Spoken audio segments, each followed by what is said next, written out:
LSDM-ja reagoi ndaj arrestimit të oftalmologut Dejan Stavrić, i dyshuar nga policia për rishfet.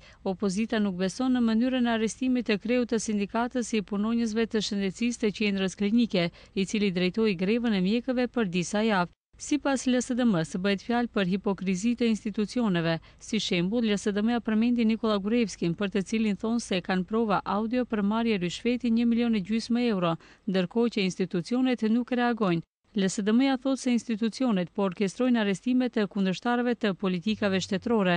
Nga VMRO DPMN megjithatë thonë se një sjellje e tillë e LSDM-s është e turpshme dhe se nuk do të thotë se nëse dikush është udhëheqës sindikal ose bartës i një posti publik, t'i lejohet vepër e tillë e paligjshme rishfeti. Si njeri dhe si ministri i shëndetësisë, sinqerisht më vjen keq që nëse vërtetohet se kjo është e vërtetë, në procedurën gjyqësore në shëndetësi publike ose në sistemin shëndetësor në Republikën e Maqedonisë, ka njerëz që mendojnë se mund të marrin rishfet dhe të kalojnë pa u ndëshkuar. Me të vërtetë më vjen keq për këtë.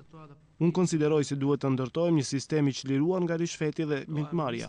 Sipas Todorović, Stavriçi duhet të dënohet seriozisht nëse është i fajshëm. Kirurgji i syve Dejan Stavrić u vu në pranga 2 ditë më parë për rishfet pas ndërmjetësimit që kishte bërë në komision për akordimin e pensionit invalidor të një qytetari që kishte gënjur për sëmundjen e syve. Në momentin e ndalimit, policia i gjeti 2.000 euro të regjistruara më parë nga policia.